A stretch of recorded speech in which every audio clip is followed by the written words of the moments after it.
نحمده ونصلي على رسوله الكريم أما بعد فأعوذ بالله من الشيطان الرجيم بسم الله الرحمن الرحیم۔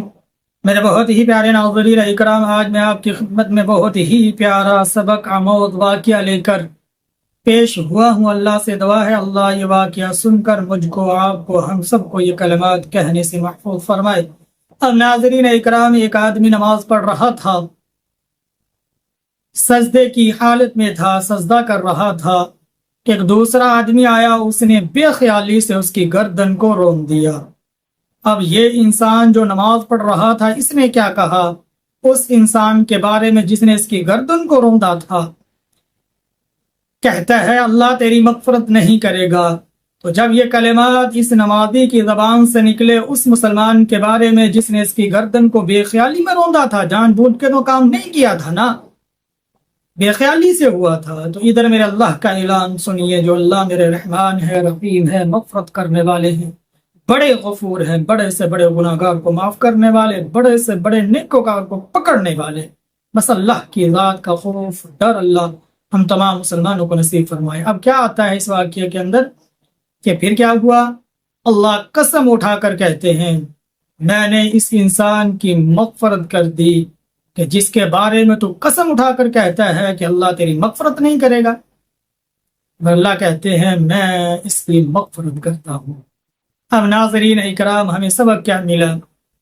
ہمیں سبق یہ ملا کہ ہم اپنے مسلمان بہن بھائی کو، چاہے وہ کسی بھی گناہ میں مبتلا ہو، شرابی ہو، زانی ہو، موسیقی سننے سنانے والا ہو، گلوکار ہو، جیسا کیسا بھی میرا مسلمان بہن بھائی ہو، تو ہمیں کسی کو اختیار نہیں کہ ہم اس کے گناہ کو دیکھ کر یہ بولیں کہ اللہ تیری مغفرت نہیں کرے گا، تو نے بہت بڑا گناہ کر دیا۔ قطعاً ایسا لفظ نہ بولے، ہو سکتا ہے ادھر اللہ کی ذات کو غصہ آ جائے، اللہ یہ فرما دیں کہ تو اس انسان کے بارے میں یہ بات کرتا، جا میں تیری مغفرت نہیں کرتا، میں اس کی کر دیتا۔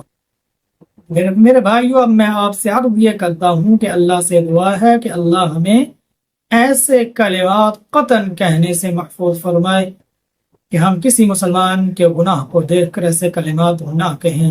اللہ سے دعا ہے کہ اللہ ان باتوں پر عمل کرنے کی توفیق عطا فرمائے اور اس واقعے سے سبق لینے کی توفیق عطا فرمائے۔ اللہ بڑے رحیم ہیں، کریم ہیں، غفور ہیں، بڑی محبت کرنے والے ہیں۔ اللہ وحدہ لا شریک ذات ہے، میرے اللہ جل جلالہ، جو انسان سے بہت زیادہ محبت کرتے ہیں۔ لیکن ہم انسان بھی سوچیں کہ اللہ کی ذات ہم سے کتنی محبت کرتی ہے، ہم بھی اللہ کے اتنے ہی محبت کرنے والے بندے بن جائیں۔ اللہ کی جب محبت دل میں اترے گی، اللہ کا خوف دل میں اترے گا، اللہ کا پیار دل میں اترے گا، یہ سب چیزیں جب دل میں اتریں گی نا، پھر اللہ کے حکم بھی پورے ہوں گے، نماز پڑھنے کو دل بھی کرے گا، اللہ کے احکام پورے کرنے کو دل بھی کرے گا، رسول اللہ صلی اللہ علیہ وسلم کی اتباع اور اطاعت کرنے کو بھی دل کرے گا، میرے حضور کی پیاری پیاری سنتوں پر چلنے کی توفیق بھی اللہ دیں گے، اور پیاری پیاری سنتوں کو ادا کرنے کی دل بھی چاہے گا۔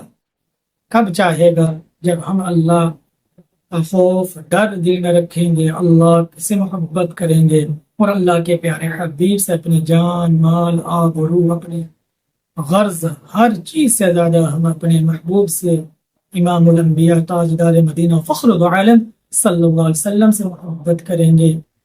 جب ان کی محبت عقیدت ہوگی تو ان کا روحانی طریقہ ہماری زندگی میں آئے گا۔ اللہ سے دعا ہے جتنی بات آپ کے سامنے رکھی، اللہ ان باتوں کو سن کر عمل کرنے کی توفیق عطا فرمائے، آمین یا رب العالمین۔